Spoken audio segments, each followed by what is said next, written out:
Recording. 6, 5, 4, 3, 2, 1.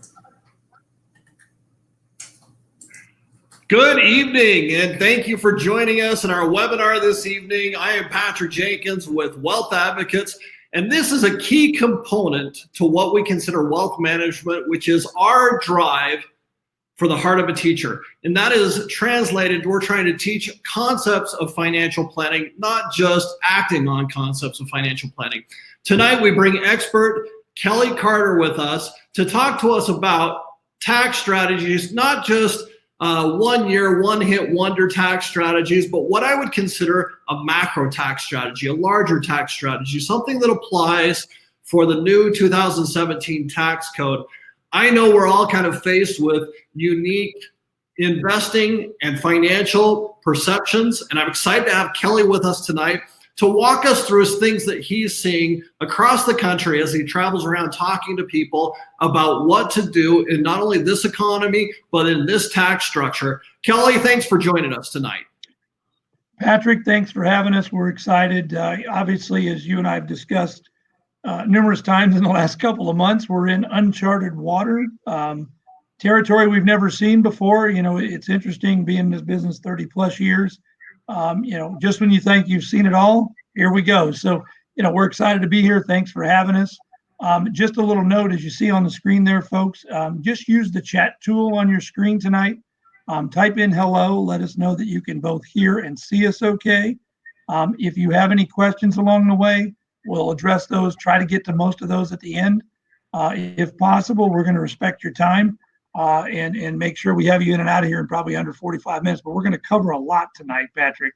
And I think to start with is really talking about these volatile markets and just a quick overview, Patrick, of where we are and what's going on in today's economy. That's great. That's great. So you know, and having us here tonight and really understanding what's going on in these volatile markets, we're going to talk about some of those key components. So as we go through this tonight, you're going to have the opportunity to schedule a consultation with Mr. Jenkins and our team. Now, we understand currently, given the scenario, that we have certain guidelines that we all are following.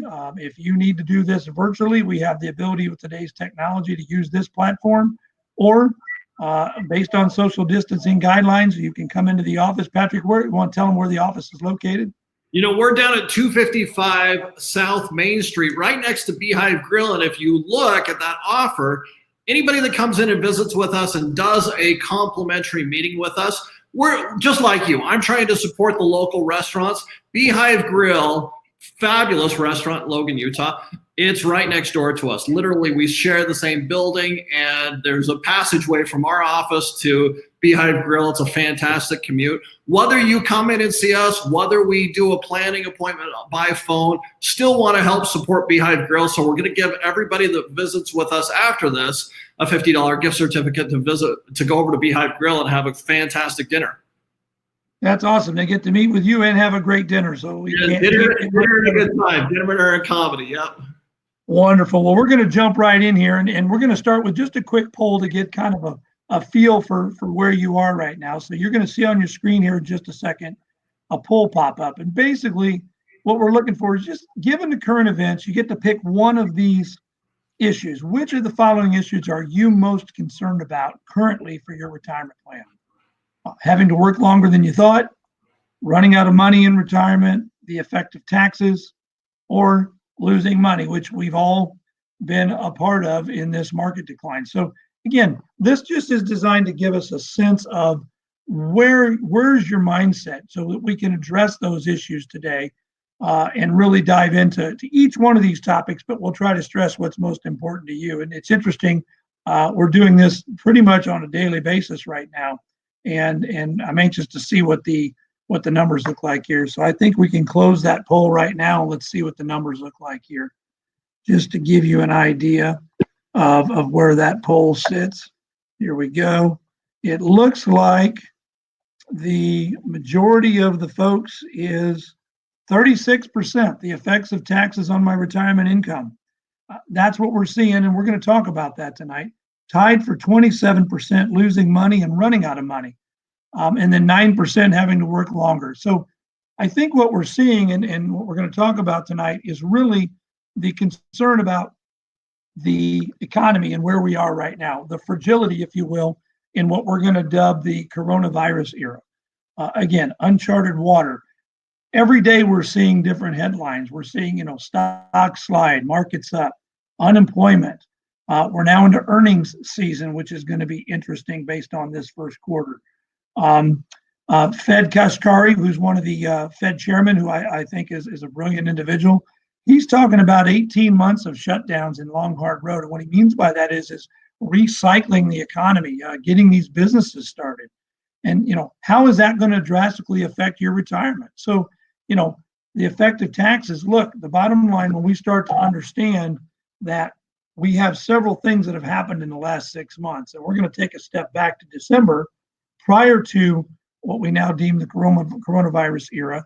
And most of you may or may not be familiar with the Secure Act. The Secure Act was passed in December of 2019, right in the early part of the month before everybody went on vacation and end of year. But there were several key things in that legislation that happened that you may or may not be aware of. One of those, number one, was taking the required minimum distribution age from 70 to 72, allowing people to defer those RMDs for an extra 2 years. Okay. The stretch provision. So, for example, prior to that act being passed, you could leave your qualified retirement accounts, your 401ks, IRAs, etc., to your children or grandchildren, and they had the ability to stretch those out over their lifetime, which had a significant tax advantage.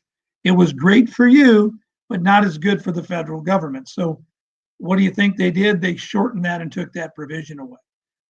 Eliminating caps on IRA contributions, other things. We're not going to spend a lot of time on that tonight because just as that was coming into play, this happened.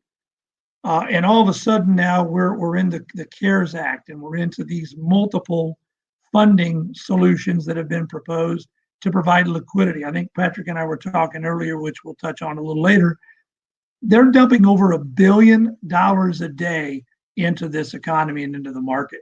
So you got your direct payments to taxpayers of $1,200. Now, we're seeing clients that some of them haven't gotten it yet. Some of them they're getting Social Security, haven't received it. Others got it and didn't need it. So there's still a lot of uncertainty. But we have to get liquidity into the market to keep this thing moving, because this is totally different than what happened in 2008. Small business assistance. We know what's going on with the PPP loans, delaying in tax filing. So all of these things happen. And what the issue really, the concern is there were $2 trillion in the first package. There's another $2 trillion coming and possibly another. So we could be at $4 to $5 trillion of liquidity provided into this market. The concern is when we factor all of that in, it used to be what we called the $1 million question. Now it's the $1 trillion question. I think it's how are we going to pay for this? It's not necessarily going to happen overnight, but there's only a couple of mechanisms that the government has to try to pay this down or to mitigate this new debt that's been added. And one of those easy levers is raising taxes, which is why 36% of you are concerned about taxes in the future. So that's really what we're going to focus on tonight, is that mitigation of taxes in the future. We're going to talk about the Tax Act, which is currently going to be expiring in 2026. And some of the other things, and how do you solve that problem? How do you mitigate that moving forward? So when you think about your retirement accounts, what you have to understand is you have to ask these questions. Does my retirement account, my IRA, my 401k, does it protect me from future market losses or downturns? The answer is no. And does it also protect you from future tax increases? And the answer is no, and we're going to talk about that here in a minute. So when we start to look at what is your growth and protection, there's a trade-off. In everything we do, there's a compromise, right? And compromise means I'm giving up something to get something I want. Well, to have growth, we believe we have to be in the stock market or some equivalent over a long period of time. And in order to do that, we give up some protection, which means we're willing to take that risk. However, as you get closer to retirement, that protection mechanism becomes a lot more important. The problem with that, today's market, if you trade a protection of safety of your money and give up growth, interest rates are at all-time lows. I mean, you're hearing talk about interest rates at zero or going towards zero. At the end of the day, negative interest rates don't work. Japan's been in that scenario for over 30 years, and they still never recovered. So, again, we're in a low interest rate environment. So when you talk about the trade-off between growth and protection, that's a real dilemma, because you're saying to yourself, I can't afford to lose 30%, but I also can't afford to get zero on my savings. So what is the alternative, right? And so as we talk about this and we look at growth and protection, and you look at the market, here is a chart. This is a simple edification, if you will, of the market of the last 20 years. This is from January of 2000 through December of 2019. When you look at that chart, what's interesting is if you look at the first 11 years from that market crash of 2000, which also included the market correction crash of 2008, 2009, we really didn't recover until about 2011. And from there, we almost had a straight shot up. That annual average return in that market over that 20-year period was about 6%. Now, that does not include taxes or inflation or fees, but let's just keep it simple for now and look at that. Now, we've now seen in the first quarter of 2019, and this was through March 16th, a pullback to the bottom of about 26% on the market, which means we went from a 6% annual return to a 4.42 annual return just in those 90 days. So what that tells you is that the volatility that exists will really affect your long-term outcome for your retirement plan. And so now that's back to that conversation of growth versus protection. What does that really mean? Well, at the end of the day, we have alternatives, right? But the alternatives in today's low interest rate environments for today's savers, 15 years ago, you could get a 5-year CD with a 5% rate of return. If I had the ability for you to raise your hand and I said you can get 5% guaranteed return on the CD, or hopefully make 5% in the market and maybe lose 20, I know what you choose. But we don't have that luxury today. So again, we're searching for yield, we're searching for protection, and we're searching for tax planning around that whole conversation of what does retirement look like today. And again, we've been here before. This is not the first rodeo in the last 30 years of me being in this business and Patrick and doing the work together. We've seen this before. So you have two sides of that teeter-totter, if you will. On the left side, you've got more potential for growth, which means you have to take higher risk, versus the flip side where I'm willing to give up less potential growth. I'm taking lower risk, but I'm also getting a lower return. So that's the dilemma that most people have in the compromise where they struggle. So Steve Mnuchin came out and said this about 30 days ago, and I understand the nature of the situation, but in different times, we're going to fix this deficit. This is not the time to worry about it. We would argue this is the exact time to worry about it and to start planning for the future, because if we anticipate taxes going up, this may be the lowest tax bracket we're going to see for the next 10, 15, 20 years. And if we're heading into retirement, now's the time. So again, as we go through this tonight, you're going to see that opportunity to come in and schedule your consultation, whether you do it face-to-face or virtually, but to get educated on what does this mean for you, right? So as we talk about it, that secondary trade-off is on the left side is a wallet. And what we represent there is the amount of taxes you pay versus the amount of money you get to keep. So if you think about your 401k contributions, for example, and you put $1 in today, and let's say you're 55 and you're going to retire in 10 years. And let's say that dollar grows at 6% a year. So in 10 years, let's just say hypothetically that dollar is now worth $2. Well, you didn't pay tax on the dollar going in. Now you retire, and now you're going to pay tax on $2 versus paying tax on $1 today and never paying tax on the money again. So again, a tax-free dollar in retirement is worth $1. A taxable dollar in retirement is worth about 75 cents, depending on what tax bracket you're in. So again, when we go through these scenarios tonight, we're going to make some assumptions, and then we're going to be able to run an actual proposal or a model for you to show you what your tax liability is and how do you start thinking about transitioning. So again, when we get to retirement and look at what the future is going to look like, there's only three things that are going to happen from a tax standpoint. We're going to possibly be in a lower tax liability, right? Traditional tax deferred, put all my money over that wall, 401k, get my match, IRAs, whatever that is, it's pre-tax, and hope I'm in a lower tax bracket when I retire. Now, for our parents and grandparents, that probably worked well because they had what? They had a pension. They had Social Security. They had their house paid off. Most of us today don't have those pensions. We don't have that guaranteed sustainable lifetime income. So we have to create it. We have to find a way to do it and do it in a tax efficient manner. If I was a betting man, I'd bet you a dollar we're probably not going to see lower tax brackets in the next 10 years. The alternative is maybe you're in the same tax bracket. You want to maintain the current lifestyle that you have. That's our goal, right? However, again, we don't know where things are going, but I can pretty much assure you I don't believe taxes are going to go down anytime soon, which means could taxes go up? Absolutely. So at the end of the day, those are the three choices that we have to work with.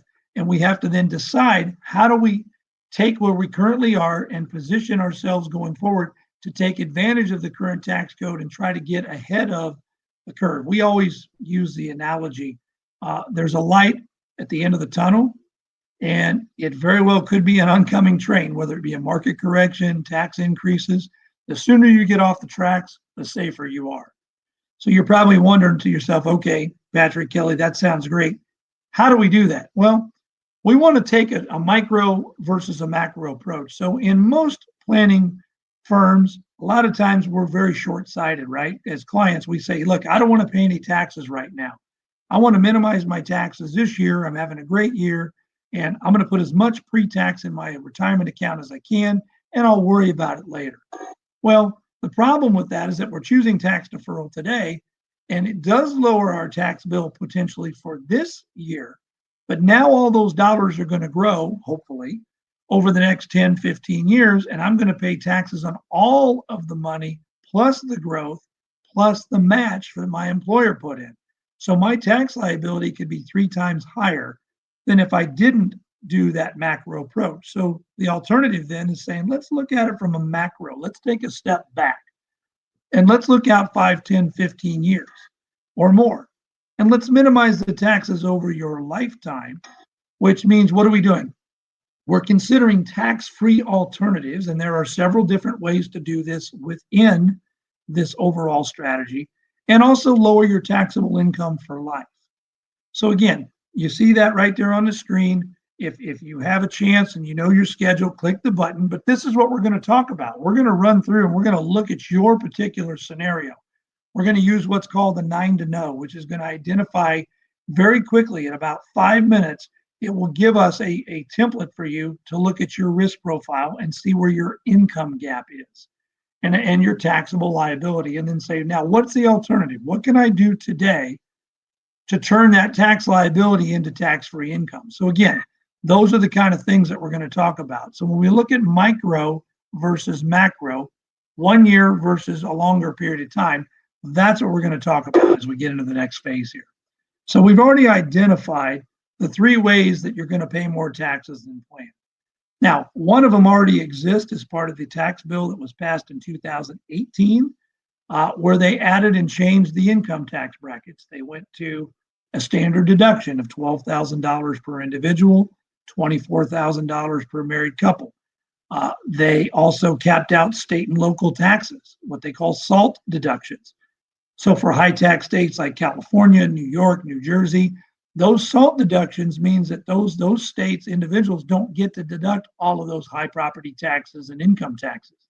However, by creating that tax benefit short term, it does expire in 5 years. On January 1st, 2026, it's what's known as the sunset provision. If Congress doesn't change to make those rules, to make those tax laws permanent, they go away and we go to the old tax rules prior to 2017, which means we see compression and taxes are going to go up whether we like it or not. Okay, reduction in the actual tax deductions you get, that's where that SALT limitation came in. Again, Nothing we really had an opportunity to vote on or take into consideration. It was put out there, and that's the hand we're dealt. Or the third option, taxes are going to go up, new taxes that we can't control. Payroll tax increase. We believe that they're going to push out the full retirement age for Social Security again, which they did 3 years ago. And they're going to make that age maybe 68, 70. What's going to happen is your kids, our grandkids may have to work till 75 before they're going to ever see Social Security, because we're going to have to make up this gap at some point. So again, these are things that we can't control. So we always talk about things that matter, meaning things that are important to you, and things that you can control, that then we work in the middle where those two intersect. So that's important to understand. So let's take a look at an example of an IRA statement. So this is for Joe Client. This would have been his statement last year. You notice it was January 2020. So this was his end of year statement coming into 2020. And at that time, he had $500,000 in his qualified account. Feeling pretty good. Market had been up 30% that year. He did okay, right? Feeling good. All of a sudden now, here comes this market correction. But more importantly, let's say that Joe Client was going to retire in January 2020. Well, the problem is that $500,000 that's on that statement is not a static number. It's moving up and down. But more importantly, if Mr. Client here wants to take that money and start taking out that lump sum, he has a partner. We all know who that silent partner is. And by the time, if he turned around and said, I'm going to take all my money out now and I want to retire, which again, we don't advocate, but for this purpose, it's easy to have this discussion. After Uncle Sam got his bite of the apple in the state, whether it be the state of Utah, Colorado, we've got people from all over the country on here tonight. But at the end of the day, most of you are in Utah. So what's happening is we take the state and local income tax. Let's just assume it's 25%. You now have $125,000 that doesn't belong to you. Okay. It belongs to the IRS. You know, if you have a piece of paper around, if you do it later, if you write down the word the, THE, and then the letters IRS and you put them together, it spells theirs. So the IRS gets theirs first, and that's what's left. So that silent partner of tax deferral over the last 20, 25 years, you're going to pay taxes on all of that money, not just the dollar you put in. So, okay, we get it, Kelly, Patrick, we understand. What does that mean? Well, let's look at it, and this is what's going to happen. This is what you're going to see in your particular scenario. We're going to take those numbers, and we're going to be able to run some calculations and project out at a 25% tax liability in this example, that same 500,000 growing at 5%, okay? Give me some leeway here, 5%. We'll show you that number may be a little high based on what we looked at earlier. No income, and we're going to take our required distribution starting at 72. Well, once you start taking the money out and you're forced to take those required distributions, it comes out as ordinary income. So now the total tax on that $500,000 and the required distributions is $158,000. Okay. Now you're going to take those RMDs and you're going to reinvest them. Okay. You can spend them. If you spend them, you won't have this tax, but if you reinvest them and spend them later, you're still going to pay taxes on the future growth. That additional tax is another $69,000. And then, oh, by the way, when the money goes to the kids and they inherit it, they now have, under the new rules of the Secure Act from 2019, they now have 10 years or less. They have to take all of the money out. And guess what Uncle Sam says? You owe me money. Now, it can be taxed at a higher tax bracket, especially if they're working and you've got husband and wife. That money comes in as ordinary income. We're going to assume 25% across the board. So the total tax on that $500,000 IRA today over the next 20 years is approximately $338,000. My guess is you've never seen these numbers in reality. You know in the back of your mind they're there, but when you actually see them, now you're going, wait a minute. I worked all this time to save this money, and when it's all said and done, I'm going to give 2/3 of it back to the government based on the tax rules that currently exist. Doesn't make you feel good. But again, we don't want you we want you to be able to take that. Knowledge is power. We don't want you to feel bad. What we're trying to do is say, look, what are the solutions given where we are? Well, a lot of people come in and go, okay, Kelly and Patrick, what if I just converted to a Roth IRA? And in this example, we're going to assume that we do a one-time lump sum, which again, Patrick and I will tell you, generally we don't do them in lump sums, but for the state of tonight, follow along. So now what happens is we owe tax on all of that money at one time, and let's just assume that same 25% bracket. So now I'm going to pay $125,000 and I'm going to reinvest the money. And going forward, obviously there's some Roth IRA rules, but going forward, that $125,000 is paid. I now have growth on that money. I never pay taxes on that money again. When the money goes to my kids or my grandkids, there's no income tax. So the total tax paid on this IRA conversion is $125,000. So now you're going, okay, still it's a big number. However, when you put those two numbers side by side, all right, what happens? You have a choice. You have a choice to say, I can go left or I can go right. And if I go down the original path I'm on, I'm looking at $338,000 approximate tax over my lifetime, assuming taxes don't go up. If they go up, that number goes up. That also assumes no more market corrections ever again, which we all know that's unrealistic, but stay with me. Or I can pay $125,000 and never pay tax again. And now I've got a longevity plan that is going to provide me tax-free income for my family, for my wife, for my spouse, for my kids, my grandkids, whatever that is, however that is you want that to look. All right. Obviously, if I gave you a choice and you only have two choices, you can go left or you can go right. I guarantee you 100% say, I want to go right, but how do I do it? And how do we functionally set up a plan to mitigate these future taxes that we know are there currently that may be going up, and do this over a period of time that is, as we call it, a smarter way to go, right? And it's about education. I think Patrick was very poignant in his point that we are educators first. And there are solutions out there that will give you a better outcome. And if you know it's something better and there's a better way to do it, you want to know now. So again, as we jump into this and we go back and look at that, we're following the model under the tax code. So Title 26 of the U.S. Tax Code, which most of you on here have probably never read. If you can't fall asleep tonight, Google it. You'll be out in about 3 minutes. But what section, Title 26 had a section in it called Section 401k, which everybody here has heard of. I bet you didn't know that 401k was actually a tax code to establish qualified pensions, profit sharing, and stock bonus plans. Now, this tax code was written and put on the books and enacted in law in 1978. However, the first 401k plans were not initiated until the early 80s, 81, 82. And ironically, it was originally set up by a group of Kodak employee executives. Everybody remember that company, Kodak? We actually used to have to drop our film off at a Fox photo booth, right? We're probably dating ourselves now.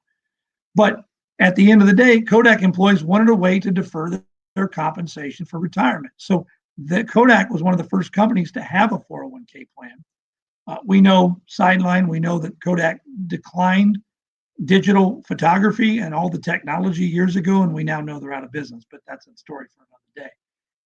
In that tax code that was created, there was a secondary code known as 7702, which is right below Section 401k. And it was put in a few years later. And under this tax code, this section applies to life insurance contracts. Why are we talking about life insurance in Section 7702? The reason we're talking about it is because it provides an alternative to a max Roth conversion that has some self-completing benefits.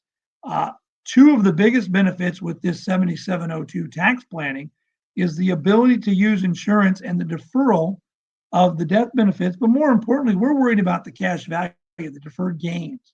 So what was happening is a lot of these key executives were dumping large amounts of cash and being able to defer that growth, get a 5, 6, or 7% return at that time, and then turn around and take the money out tax-free. So there are some benefits to using a combination of Roth and 7702 along with qualified retirement planning. So when you put the three together, what happens is now you've got a formulated plan to systematically, we call it detaxify, if you will, or de-risk and de-tax part of that portfolio for retirement.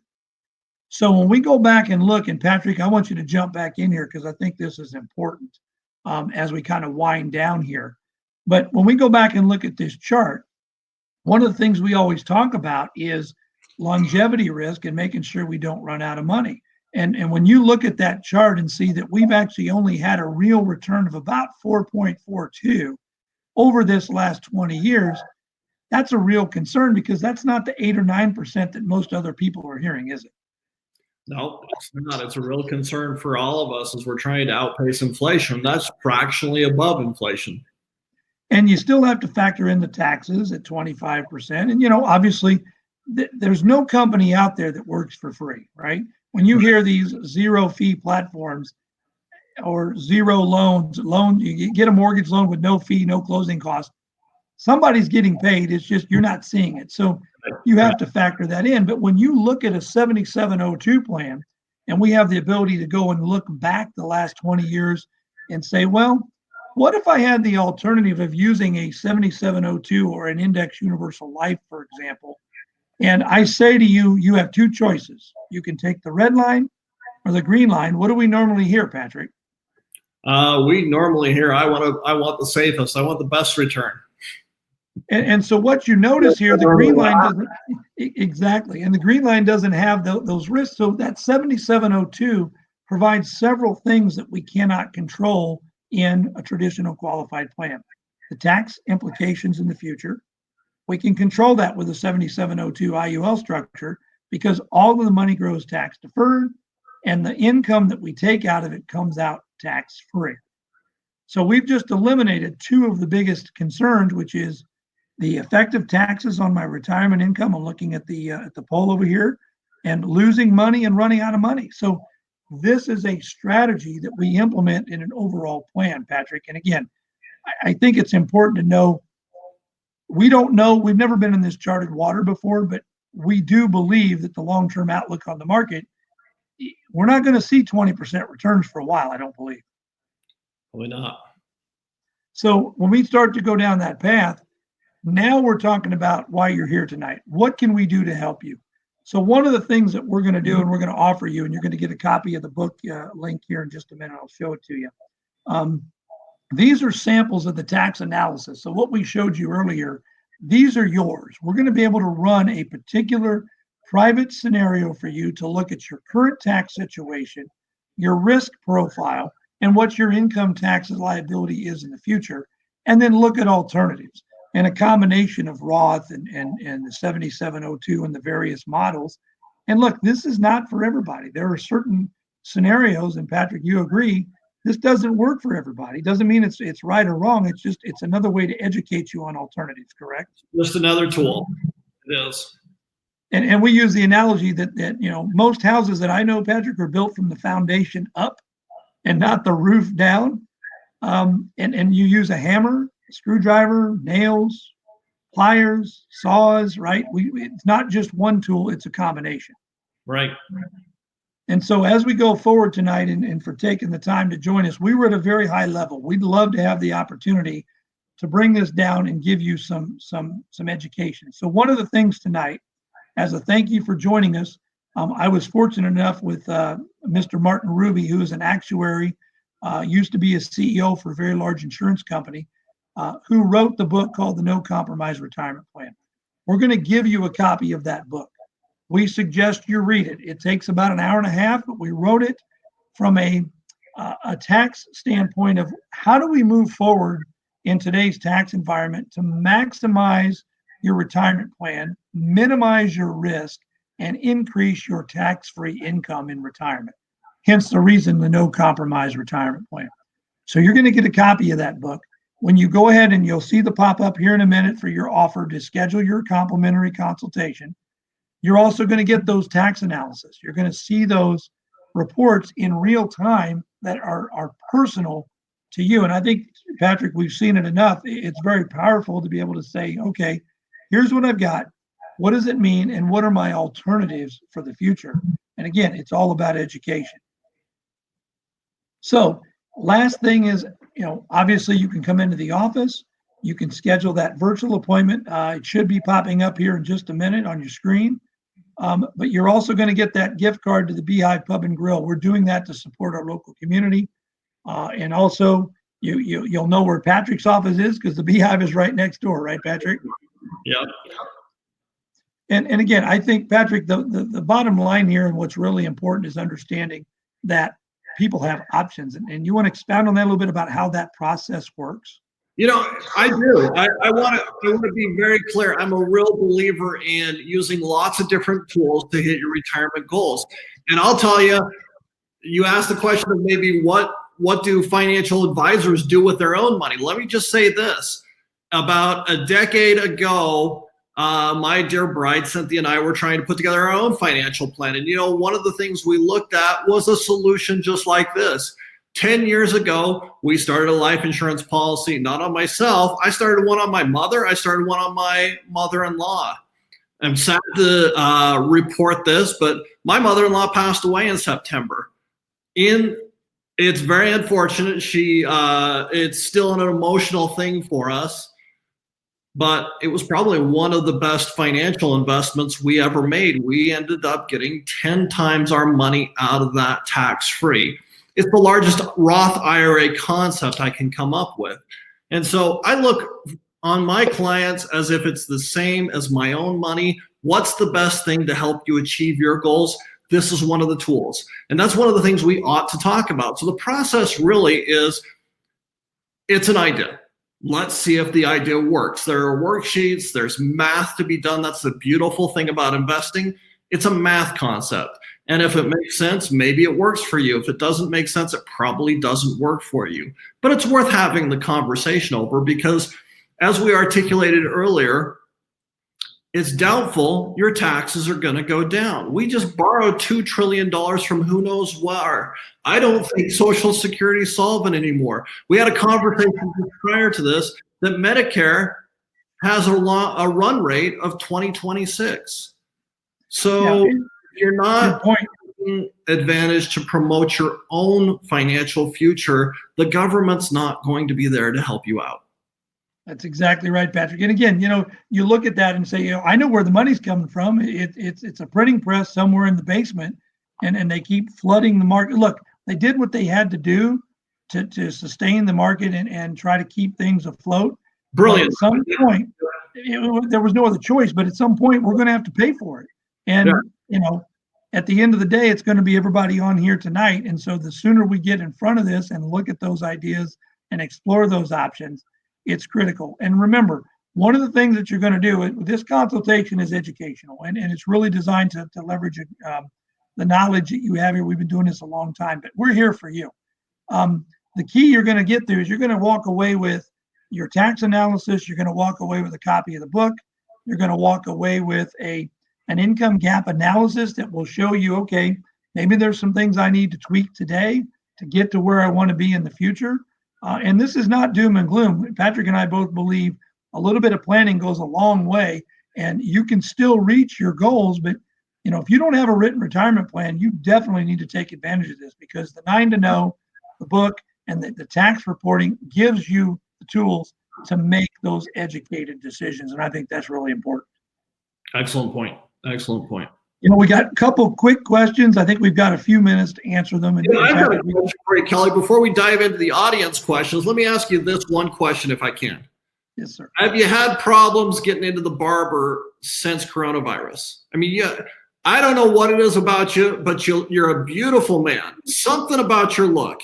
I had a text a few minutes ago. People worried they actually tuned into the Telly Savalas impersonation contest. I'm a little hurt. I kind of felt like it was more Vin Diesel. I thought it was more Brad Pitt without hair, but that's another story. And Brad Pitt with no hair. That is an ugly thing. No, we're doing great. Everybody's good. And again, these are uncharted waters. So, when you start talking about that, people are concerned. So this is the time right now to kind of, it's a wake-up call. I think what we've seen, Patrick, is, in our business right now, people are concerned. They're scared. This was a a great opportunity to revisit and have that conversation about, am I on track? This is the wake-up call. So one of the questions was talking about, okay, I'm 5 years away from retirement. I'm in my early 60s. Does any type of this plan work for me? And the answer is probably. Again, understanding where you are, but really what he's asking, and he also says in his question, what do we foresee the markets in the future? Again, if we knew the exact answer, I think volatility is here to stay. I think the long-term approach of trying to pay that tax now and never pay tax on that money in the future is critical, and we have to do it systematically. So again, understanding where you are as an individual, this 7702, the Roth conversion, and any other type of guaranteed sustainable lifetime income, most people, Patrick, and you can attest to this, the pensions are gone. There are no more pensions. So we have to find ways to create that guaranteed income for either individual widowers, individual clients, spouses, families, legacy planning. And again, that's important. How much risk you're willing to take versus how much income you need, that income gap that we're going to look at is going to determine what type of course of action that you need to take to stay on track. Yeah, and I want to say this about staying on track. I get a lot of clients calling me saying, hey, what are you doing right now? What are the best buys? When should we get in? When should we get out? I've had a few people that got out of the market. They March 23rd, they threw up their hands and said, I've had enough of this. I'm done. It happens to be the worst day. And as of this date is what I got to stress.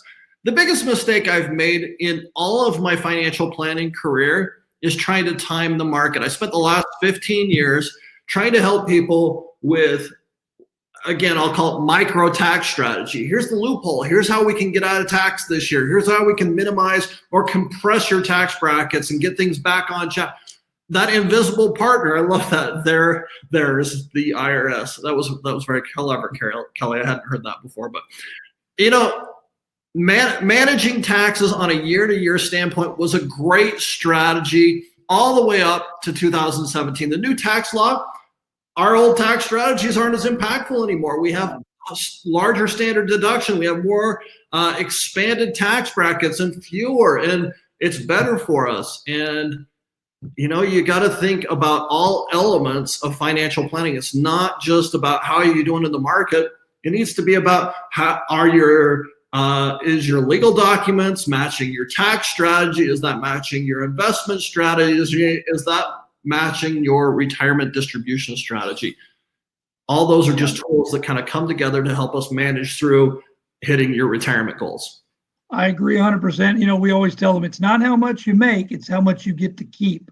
And at the end of the day, that's what it's about. So look, we're right on time. We really appreciate it. We've got other questions. We'll answer those directly on those consultations. So what's going to happen here in a minute, we're just going to wind up. And if you've never heard of Judge Learned Hand, he was a U.S. Court of Appeals judge back in the 40s and 50s, one of the most quoted U.S. judges in history. But he made a quote that I think to this day still stands. And this was 40, 50 years ago. There are two systems of taxation in our country, one for the informed and one for the uninformed. So at the end of the day, let's get you informed. We're going to leave up the consultation box. It'll be on your screen when Patrick and I are done for about 15 minutes.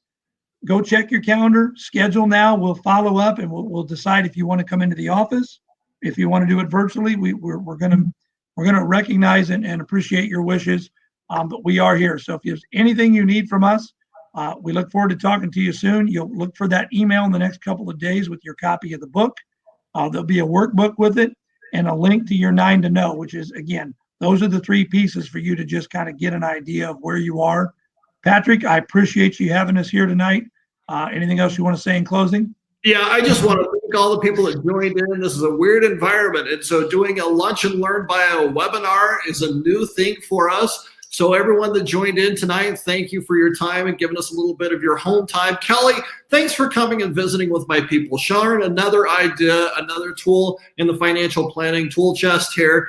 I appreciate all your wisdom here and look forward to visiting with everyone shortly. Thank you, guys. Have a great evening. Thanks, Patrick. Bye-bye. Talk to you soon. Bye-bye.